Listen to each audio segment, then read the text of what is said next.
नमस्कार दोस्तों, आप सबका बीपीएनएल के ऑफिशियल यूट्यूब चैनल पर स्वागत है। तो अपन ने पिछले वीडियो के अंदर बात की थी मिल्क फीवर के बारे में, यानी कि मिल्क फीवर जो दुग्ध ज्वर है वो किस कारणों से या क्या होती है तथा कौन कौन से लक्षण दर्शाने के बाद में किस हिसाब से उसका ट्रीटमेंट किया था।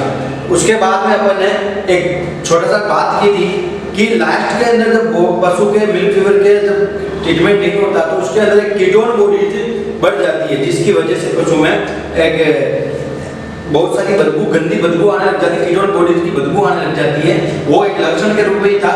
तो उसी लक्षण को आज अपन टॉपिक के रूप में बात करेंगे, यानी कि कीटोसिस। ये कोई बीमारी नहीं है, हालांकि मिल्क फीवर के बाद में एक लक्षण है जिसके बारे में अपन बात करेंगे। ये किस हिसाब से बॉडी के अंदर इकट्ठा होता है और किस हिसाब से ये बॉडी को प्रभावित करता है, तो उसी कीटोसिस के बारे में आज अपन बात करते हैं। आज का टॉपिक अपना है कीटोसिस। तो कीटोसिस के अंदर क्या होता है, इसको किन नामों से जानते हैं या ऐसे कौन से लक्षण हैं, तो उन्हीं सब के बारे में आज अपन थोड़ा सा विस्तार से जानेंगे। तो चलते हैं, शुरू करते हैं। कीटोसिस क्या है, तो सबसे पहले अपन कीटोसिस के कुछ अन्य नाम के बारे में जान लेते हैं, यानी कि जो सिनोनिम्स है इस कीटोसिस को अपनी मेडिसिन टर्म्स के अंदर अपन हाइपोग्लाइसीमिया या एसिटोनीमिया के नाम से भी जाना जाता है। यानी कि जो अपना कीटोसिस है इसको अपन अगर फील्ड में या अपने मेडिकल टर्म्स में अगर इसको यूज करना चाहें तो इसको हाइपोग्लाइसीमिया और एसिटोनीमिया के नाम से जानते हैं। क्योंकि ये एसिटोनीमिया क्या है कि एसीटोन एक ऐसी चीज है कि इसको अपन दूसरे नाम से अपन कीटोन बॉडी भी कहते हैं। उसी कीटोन बॉडी या उसी बदबू को एसीटोन की बदबू होती है, उसी के लिए अपन इसको एसिटोनीमिया कहते हैं। इसके लिए अपन इसको कीटोसिनीमिया भी बोल सकते हैं, लेकिन इसको कीटोनीमिया की या कीटोसिस के नाम से जानते हैं। तो अब अपन इसके बारे में थोड़ी सी जानकारी ले लेते हैं। यानी कार्बोहाइड्रेट व वोलेटाइल फैटी एसिड, यानी कि कार्बोहाइड्रेट व वोलेटाइल फैटी एसिड के मेटाबॉलिज्म गड़बड़ की वजह से कीटोन बॉडी होती है, जिससे पशु के दूध में एसीटोन की गंध आना शुरू हो जाती है तथा ये एसीटोन की बॉडी और पेशाब के अंदर पशु के कीटोन बॉडी का बढ़ जाने की वजह से पशु पेशाब में भी कीटोन बॉडी की बदबू आना शुरू हो जाती है।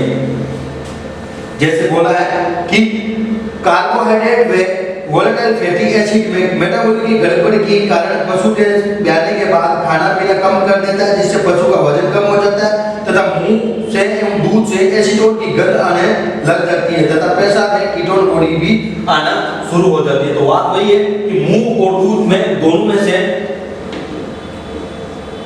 एसीटोन की गंध आना शुरू हो जाती है और पेशाब के अंदर कीटोन बॉडी का बनना शुरू हो जाता है। इस बीमारी के समझने के लिए पशु के कार्बोहाइड्रेट वसा का पशु शरीर में बनना तथा आवश्यक उपलब्धता को समझना पड़ेगा।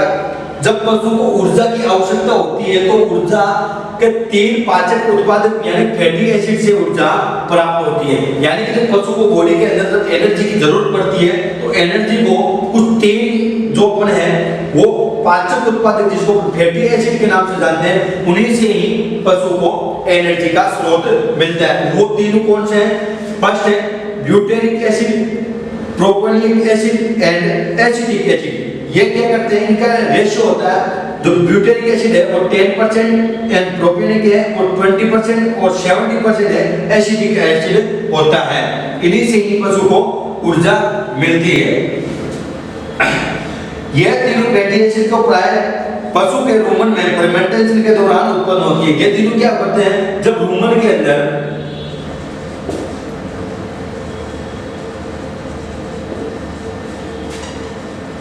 जब फर्मेंटेशन होता है यानी किण्वन बोलते हैं, जब किण्वन जब रूमन के अंदर जब ये रूमन गति करता है तो उस टाइम किण्वित क्रिया की वजह से किण्वन होता है, तब ये फैटी एसिड वहां पे उत्पन्न होते हैं। और इन्हीं से क्या होता है, यानी कि इन्हीं से पशु के शरीर में glucose and simple sugar glycogen यानी कि जो लीवर और मसल्स के अंदर है ये बनते हैं रूप में यकृत में मांसपेशियों में भंडारित होते हैं। यानी कि ग्लूकोज जो सिंपल शुगर सर ग्लूकोज है ये लीवर और मसल्स के अंदर ये भंडारित होते हैं, यानी कि वहां पे जाके ये एकत्रित या इकट्ठे होते हैं।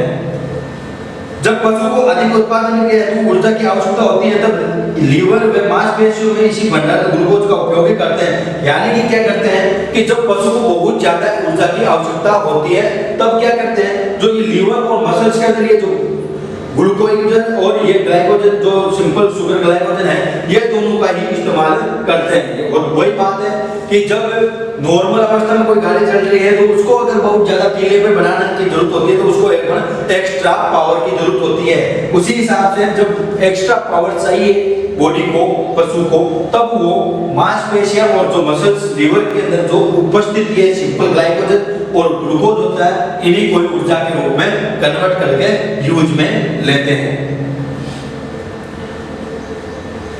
इसी बंडल ग्लूकोज का उपयोग करते हैं तथा जब इसकी भी कमी हो जाती है तो ऊर्जा है तो शरीर का वसा का उपयोग भी करता है। ये एक बात है कि जब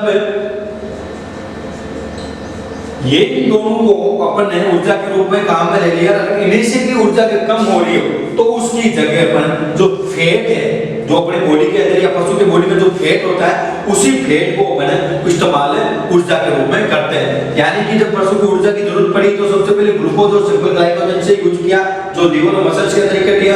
अगर उन्हीं की भी कमी हो गई उस जगह पशु का जो बॉडी है वो शुरुआत करेगा वसा से, यानी कि जो वसा है फैट है उन्हीं से ही ऊर्जा का स्रोत ग्रहण करेंगे।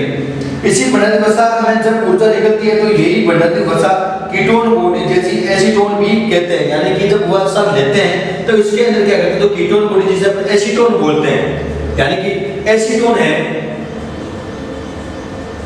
एसीटोन बोलो या कीटोन बॉडी बोल दो।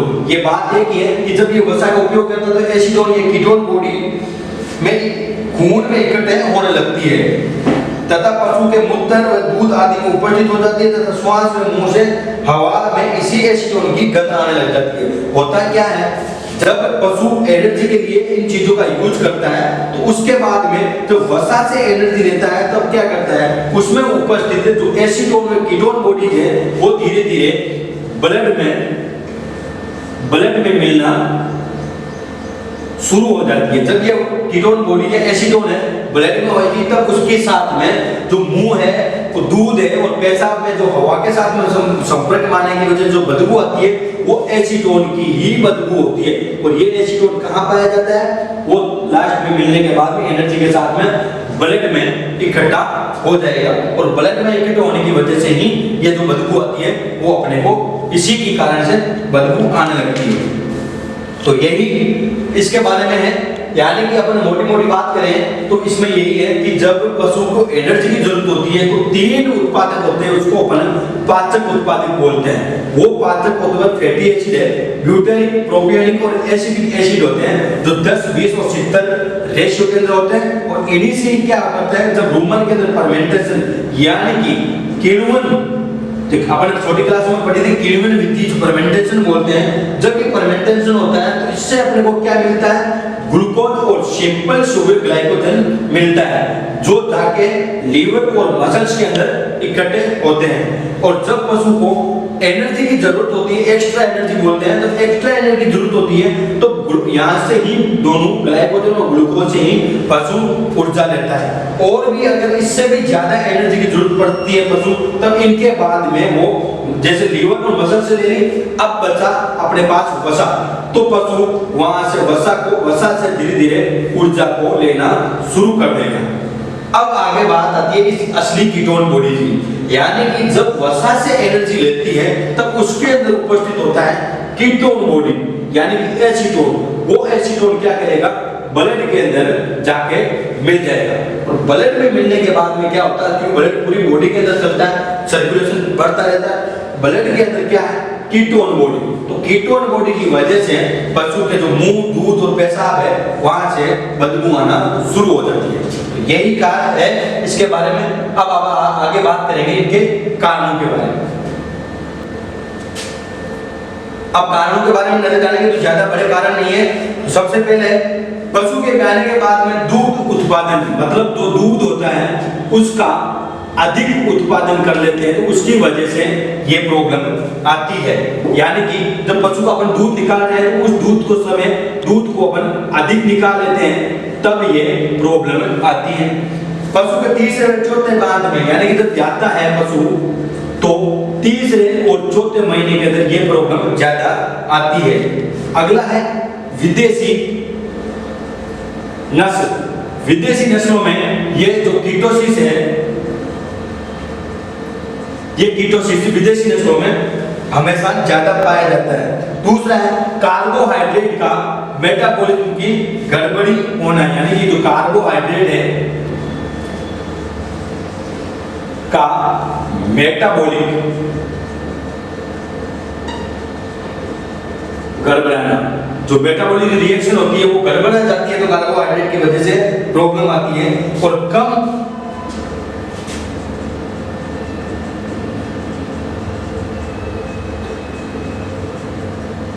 बिल्कुल लो क्वालिटी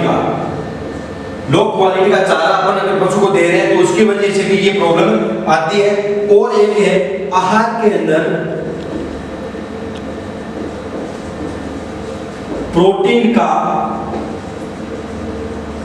अधिक होना, यानी कि जो पशु को अपन आहार दे रहे हैं उसके अंदर अगर आहार में प्रोटीन ज्यादा है तो उसकी वजह से भी ये प्रॉब्लम आती है। और सबसे लास्ट है वो है स्टॉल फीडिंग। स्टॉल फीडिंग का मतलब होता है कि पशु को अगर अपन समय पर चारा नहीं दे रहे या जो भी समय काफी समय बाद में अगर चारा दे रहे हैं तो उसको अधिक मात्रा में दे रहे हैं, तो उसकी वजह से भी ये सभी कारण हो सकते हैं। यही सभी कारण है जिसकी वजह से कीटोसिस हो रही है।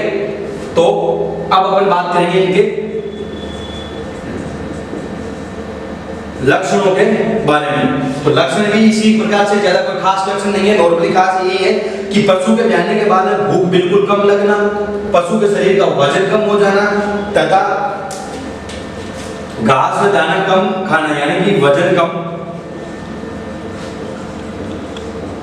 चारा पानी कम कर देता है तथा वजन उत्पादन भी घट जाता है। जो अपन प्रोडक्शन ले रहे हैं पशु से वो भी बिल्कुल कम हो सकता है, क्योंकि चारा पानी बिल्कुल कम खा रहा है तो उत्पादन तो जाहिर सी बात है कम आएगी। स्वाद में मीठी मीठी स्मेल, यानी कि बदबू आती है। तो पशु चारा पानी खाता है तो उसके अंदर मुंह से खट्टी मीठी ऐसी अलग से एक बदबू आएगी। पेशाब में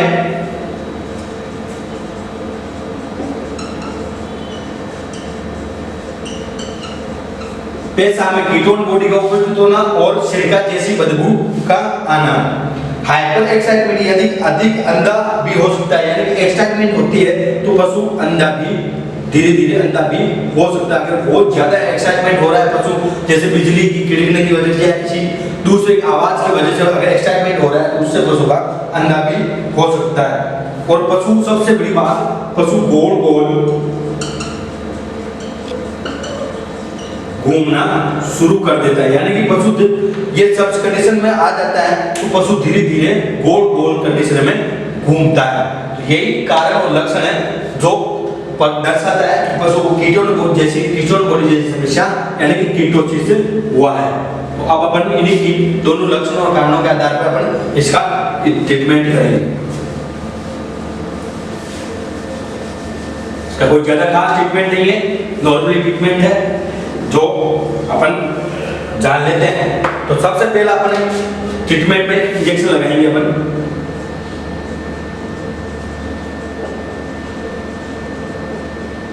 वो होगा डेक्सोना, यानी कि डेक्सा मेथासोन, जो होगा 5 से 10 ml इंट्रावेनस, यानी कि मांस के अंदर डेक्सोना लगाएंगे। तो जिसकी वजह से पशु गोल गोल घूम रहा है और उसके जो अपन एक्साइटमेंट हो रहा है उन सबसे सॉल्यूशन पाने के लिए अपन डेक्सोना का इस्तेमाल करेंगे। दूसरा अपन इंजेक्शन है बेलामाइन, 10 से 15 ml इंट्रामस्कुलर। फिर अपन इंजेक्शन का यूज करेंगे अपन CPM, एंटी एलर्जिक है, 10 ml इंट्रामस्कुलर। डिहाइड्रेशन ना हो और इस चीज को दूर करने के लिए डेक्स्ट्रोज वो है, और या फिर DNS 500 से 1000 ml IV रूट से पशु को ये इंजेक्शन चढ़ाना है। और सबसे इंपॉर्टेंट इंजेक्शन है वो है वेटालोग, यानी वेटालोग है जो इंजेक्शन जो 6 से 7 दिन के लिए दूध तो कम होगा लेकिन लगाना बहुत जरूरी है। वेटालोग इंजेक्शन, वेटालोग सी 3 से 5 ml इंट्रामस्कुलर 6 से 7 दिन तक। इससे क्या होगा, 6 से 7 दिन के वेटालोग से दूध तो कम हो जाएगा लेकिन जो कीटोसिस की समस्या है वो बिल्कुल ही दूर हो जाएगी। लास्ट में अपन कीटोन बॉडी को दूर करने के लिए सोडा बाई कार का इंजेक्शन 10 ml इंट्रामस्कुलर के रूप में लगाना, और जो डेक्सट्रोज है वो 2 दिन तक अपने को कंटिन्यू लगाना है।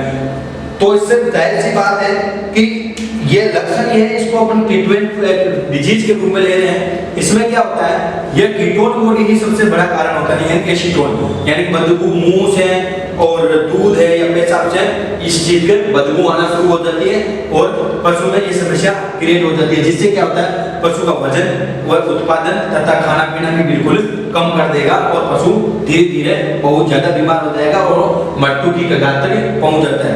उससे बचाने के लिए अपने को पशु चिकित्सक के तुरंत संपर्क में जाए और उससे तुरंत राय ले और जो इंस्ट्रक्शन बताए उन्हीं सबको फॉलो करें और ये सब चीजें ट्रीटमेंट के रूप में लें।